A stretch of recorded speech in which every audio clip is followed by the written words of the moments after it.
Hello everyone, welcome to our YouTube channel Drishti science. तो आज हम हाइड्रोकार्बन का थर्ड पार्ट पढ़ेंगे।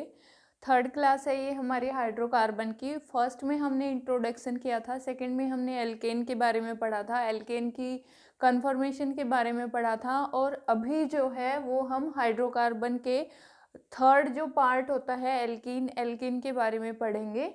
तो एल्कीन के अंदर अगर हम नोमेनक्लेचर करते हैं तो एल्कीन जो है वो एल्क प्लस ईन से बनता है। तो जैसा कि हमने देखा था कि एल्क का मतलब क्या होता है, यहाँ पे एल्क का मतलब होता है कि एक कार्बन, दो कार्बन के लिए हम क्या वर्ड यूज करेंगे। तो एक कार्बन के लिए मिथ, दो के लिए इत, तीन के लिए प्रोप, चार के लिए ब्यूट। तो ये हम लास्ट क्लास में पढ़ चुके हैं, ठीक है। और डबल बॉन्ड के लिए हम इन का यूज करेंगे यहाँ पे। तो CnH2n क्या होता है, इसका जनरलाइज्ड फॉर्मूला होता है।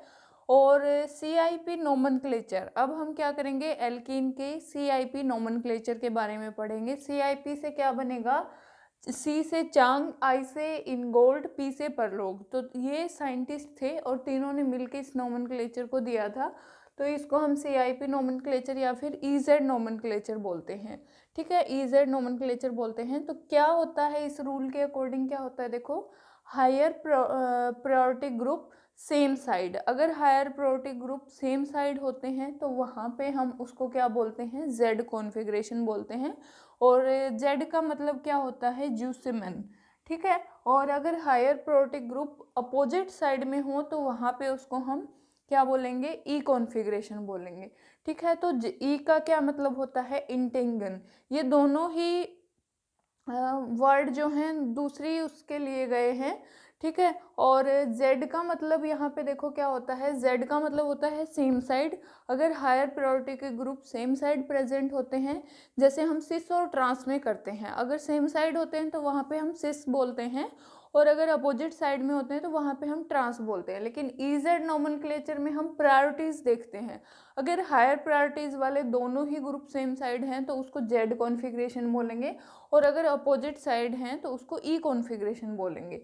तो यहाँ पे हम देख सकते हैं कि इसको डिटरमाइन कैसे करेंगे, इनकी प्रायोरिटीज़ को कैसे निकालेंगे हम यहाँ पे। तो पहला रूल क्या है कि higher the atomic number have higher priority. अगर एटॉमिक नंबर ज़्यादा है, दो एटम है हमारे पास, जिसमें जिसका ज़्यादा एटॉमिक नंबर है उसकी प्रायोरिटी क्या होगी, ज़्यादा होगी। जैसे कि हम एग्जांपल ले लेते हैं, हमारे पास हाइड्रोजन है और फ्लोरीन है मान लो। तो हाइड्रोजन और फ्लोरीन में एटॉमिक मास फ्लोरीन का ज़्यादा है, तो इसलिए प्रायोरिटी किसकी ज़्यादा होगी, फ्लोरीन की। और अगर फ्लोरीन और क्लोरीन है तो एटॉमिक मास क्लोरीन का ज़्यादा है, तो वहाँ पे क्लोरीन की प्रायोरिटी क्या होगी, हायर होगी एज कम्पेयर टू फ्लोरीन। तो यहाँ पे क्या बताया गया है कि if first priority atom are on the same side then go for the next. अगर फर्स्ट प्रायोरिटी आइटम बिल्कुल सिमिलर हैं तो वहाँ पे हम सेकंड के ऊपर जाते हैं। और अगर डबल बॉन्ड दिया हुआ है तो डबल बॉन्ड को हम ट्रीट करते हैं एज ए डुप्लीकेट, और ट्रिपल बॉन्ड को एज हम ट्रिपलेट कंसिडर करते हैं। कि मान लो कि अगर डबल बॉन्ड दिया हुआ है और वहाँ पे हम ये देखते हैं कि प्रायोरिटी ज़्यादा किसकी है। जैसे कि एक कार्बन है, दो कार्बन है और बीच में डबल बॉन्ड है, और वो चार ग्रुप से अटैच हो रखे हैं। क्योंकि डबल बॉन्ड आएगा तो दोनों कार्बन दो दो ग्रुप से अटैच होंगे, ठीक है। तो दो दो ग्रुप, जो ग्रुप के अंदर जो भी हमारे पास मान लो कार्बन ही है, तो वो कार्बन किसी दूसरे कार्बन से अगर डबल बॉन्ड या ट्रिपल बॉन्ड से जुड़ा हुआ है, और दूसरी तरफ जो कार्बन है वो अगर सिंगल बॉन्ड से जुड़ा हुआ है, तो जहाँ पे डबल बॉन्ड है वहाँ पे उसको एज ए डुप्लेट कंसिडर करेंगे कि उस कार्बन के बाद दो कार्बन और जुड़े हुए हैं।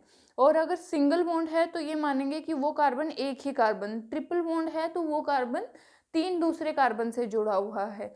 तो अगर फर्स्ट एटम सिमिलर आ जाए तो फिर हम सेकंड को वहाँ पे देखते हैं। तो डबल बॉन्ड को एज ए डुप्लेट हम मानते हैं और ट्रिपल बॉन्ड को एज ए ट्रिपलेट यहाँ पे मानते हैं, और फिर उनका नोमेनक्लेचर हम डिटरमाइन करते हैं, ठीक है। तो ये है CIP नोमेनक्लेचर। अब हमारे पास कार्बन कार्बन के बीच में डबल बॉन्ड है और वो चार ग्रुप से अटैच हैं, तो वहाँ पे हम प्रायोरिटी देखेंगे।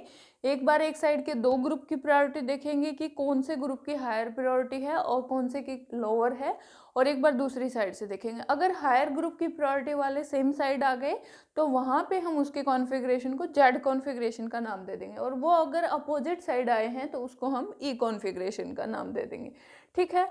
तो इस टाइप से हम क्या कर सकते हैं, उनका नोमेनक्लेचर कर सकते हैं। उसके बाद मेल्टिंग पॉइंट की अगर बात करें तो सिस और ट्रांस, सिस क्या होती है सेम साइड और ट्रांस क्या होती है अपोजिट साइड। अगर दो कार्बन के बीच में डबल बॉन्ड है और अगर अपोजिट साइड वाले एटम सिमिलर हैं तो वहाँ पे उसके कॉन्फ़िगरेशन को हम क्या बोलेंगे, उसकी स्ट्रक्चर को हम ट्रांस बोलेंगे, ठीक है। और अगर सेम जो ग्रुप हैं वो सेम साइड ही आएंगे तो उसको हम सिस बोलेंगे। तो मेल्टिंग पॉइंट की बात करें तो ट्रांस का जो मेल्टिंग पॉइंट होता है वो सिस से ज़्यादा होता है, और अगर बॉइलिंग पॉइंट की बात करें तो सिस का बॉइलिंग पॉइंट क्या होता है, ट्रांस से ज़्यादा होता है। तो इस टाइप से मेल्टिंग पॉइंट और बॉइलिंग पॉइंट को भी हम यहाँ पे कंपेयर कर सकते हैं। तो आज की क्लास में हमने एल्केन के बारे में पढ़ा। एल्कीन में सबसे पहले हम नोमेनक्लेचर कैसे करते हैं वो हमने निकालना सीखा। उसके बाद जो है अगर हम इसका जनरलाइज्ड फार्मूला देखें तो CnH2n होगा। और फिर हमने CIP नोमेनक्लेचर पढ़ा कि CIP नोमेनक्लेचर, चान इनगोल्ड परलोग नोमेनक्लेचर, तो ये क्या थे, साइंटिस्ट थे, तो इनके नाम पर CIP नोमेनक्लेचर या फिर EZ नोमेनक्लेचर आया। ई का मतलब होता है इंटिंगन और जेड से होता है ज्यूसुमन। तो यहाँ पे इनका जो मीनिंग है वो क्या है, दूसरी लैंग्वेज के अकॉर्डिंग क्या है, जेड का मीनिंग होता है सेम साइड और ई का मतलब होता है अपोजिट साइड। अगर higher priority group same side आते हैं तो उसको हम जेड कॉन्फ़िगरेशन बोल देते हैं, और अगर अपोजिट साइड आते हैं तो उसको हम ई कॉन्फ़िगरेशन बोलते हैं। तो इस टाइप से हम उनकी प्रायोरिटी को कैसे डिटरमाइन करते हैं, उनके एटॉमिक वेट के ऊपर, एटॉमिक नंबर के ऊपर, ठीक है, और उनके एटॉमिक मास के ऊपर। और अगर हायर वाले सेम साइड हैं, अगर दो ग्रुप सेम हैं तो वहाँ पे हम फिर उससे नेक्स्ट वाले को कंसिडर करते हैं। डबल को एज ए डुप्लेट और ट्रिपल को एज ए ट्रिपलेट हम कंसिडर करते हैं। और मेल्टिंग पॉइंट ट्रांस का सिस से ज़्यादा होता है और बॉइलिंग पॉइंट सिस का ट्रांस से ज़्यादा होता है। क्योंकि देखो मेल्टिंग पॉइंट और बॉइलिंग पॉइंट अलग अलग फैक्टर पे डिपेंड करते हैं। बॉइलिंग पॉइंट अगर हम मेनली देखें तो वेंडरवाल फोर्स के ऊपर डिपेंड करता है और हाइड्रोजन बॉन्ड के ऊपर डिपेंड करता है। और जो मेल्टिंग पॉइंट होता है वो उसकी पैकिंग के ऊपर डिपेंड करता है, उसकी सिमेट्री के ऊपर डिपेंड करता है।